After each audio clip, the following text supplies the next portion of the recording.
और अब शुरुआत करते हैं 5 मिनट में 5 बड़ी खबरों की। लेह में कर्फ्यू का आज 8वां दिन है। आज इंतजामिया ने लेह कर्फ्यू में थोड़ी ढील दी है। सुबह 10 बजे से शाम 6 बजे तक कर्फ्यू में ढील दी गई है। इंतजामिया ने दुकानें खोलने की इजाजत दी है। कल भी शाम 5 बजे तक ढील दी गई थी। हालांकि वजारत दाखिला की तरफ से 3 अक्टूबर तक इंटरनेट सर्विसेज बंद रखने का फैसला लिया गया है। स्कूल और कॉलेज भी 3 अक्टूबर तक बंद रखे गए हैं।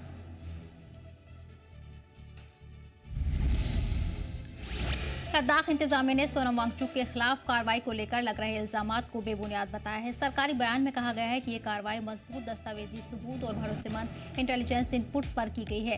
न कोई बदले की भावना है, न ही किसी के खिलाफ साजिश। बयान में कहा गया है कि इंतजामिया ने बताया कि HIAL यूनिवर्सिटी के नाम पर डिग्रियां बांटी जा रही थी, जबकि उसे यूनिवर्सिटी की मान्यता ही नहीं थी।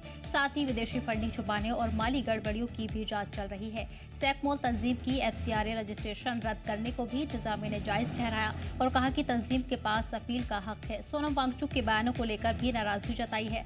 बयान में कहा गया है कि उन्होंने नौजवानों को भड़काने वाली बातें कही, आत्मदाह जैसे लफ्जों का जिक्र किया और नेपाल आंदोलन की बात कही। इंतजामिया ने कहा है कि सरकार ने बातचीत की तारीख तय की थी, लेकिन फिर भी अनशन जारी रखना गैर जिम्मेदाराना और सियासी मकसद से भरा हुआ है। लेह में हालात अब धीरे धीरे मामूल पर लौट रहे हैं। गुज़िश्ता रोज सुबह 10 से शाम 5 बजे तक कर्फ्यू में राहत दी गई है और शहर में अमन चैन बनाए रखने की अपील की गई है।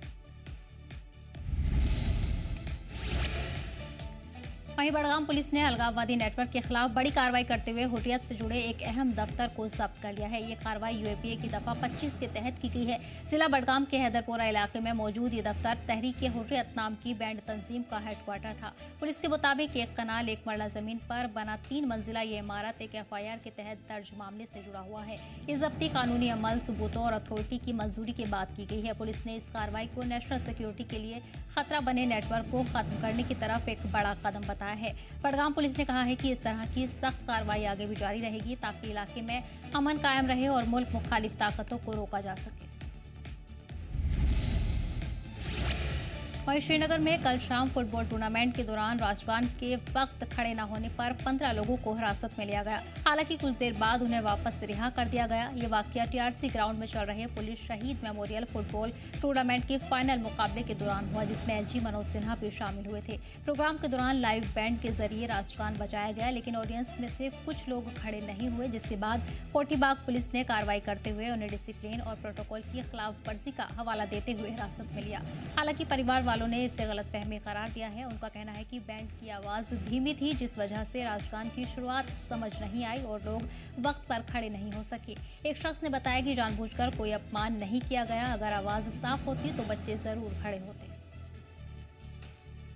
इसमें क्या कह सकते हैं, यहाँ बीजेपी ने जम्मू कश्मीर को कहाँ पहुँचाया है कि वो बंदूक के बलबूते पे लोगों को कहते हैं कि आप नेशनल एंथम पे खड़े हो जाओ। मुझे याद है जब हम स्कूल में पढ़ते थे, कॉलेज में पढ़ते थे, चाहे पिक्चर हॉल हो, चाहे कहीं बाहर कोई फंक्शन हो, खुद ब खुद हम नेशनल एंथम के लिए खड़े हो जाते थे। हमें कोई बंदूक लेके पीछे खड़ा नहीं होता था। आज बंदूक लेके लोगों को कहते हैं खड़े हो जाओ, ये तो इनकी नाकामी है। बड़गाम जिला अस्पताल में MP सैयद आगा रोहुल्ला मेहंदी ने ब्लड डोनेशन कैंप का इफ्तिताह किया। इस मौके पर उन्होंने कहा कि बड़गाम में नया अस्पताल ज़ेर तामीर है। इससे इलाके का हेल्थ सिस्टम और बेहतर होगा और लोगों को सहूलत मिलेगी। इस मौके पर आगा रोहुल्ला मेहंदी ने CM उमर के बयान की तायद की। उमर अब्दुल्ला ने एक बयान में कहा है कि हम स्टेटहुड की बहाली चाहते हैं, मगर खून खराबा नहीं चाहते। उनका कहना था कि रियासत का दर्जा हमें अमन व अमान के साथ वापस चाहिए, न कि नफरत और तशद्दुद के रास्ते पर चलकर। उमर अब्दुल्ला ने वाज़ेह किया कि उनका मकसद सिर्फ सियासी और आईनी हुकूक की बहाली और इसके लिए किसी किस्म की जबरदस्ती या तशद्दुद की हिमायत नहीं की जा सकती है। इस बयान की हिमायत में आगा सैयद रोहुल्ला मेहंदी ने भी आवाज बुलंद की। उन्होंने कहा कि जो कुछ CM उमर अब्दुल्ला ने कहा वो बिल्कुल दुरुस्त है। बेशक स्टेटहुड की बहाली में देरी हो रही है, मगर सही वक्त पर और सही लफ्जों में सामने आई है। उन्होंने आगे कहा कि जम्मू कश्मीर की आवाम अब भी रियासत के दर्जे की बहाली की तलबगार है, लेकिन इस तहरीक को पुरअमन और जमहूरी अंदाज में आगे बढ़ाना जरूरी है। नहीं, अल्हम्दुलिल्लाह बहुत सारे डोनर्स है।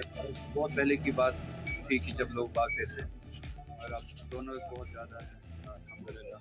सोसाइटी में जो डोनेट करते ब्लड और मुख्तलिफ ओकेजन्स पे जो ब्लड कैंप्स का इनेकाद होता है, तो वहाँ पे लोग पूरे खुलूस के साथ, जोश के साथ आते हैं। आज भी आपने देखा होगा कि रजिस्ट्रेशन बहुत सारे लोगों ने की है।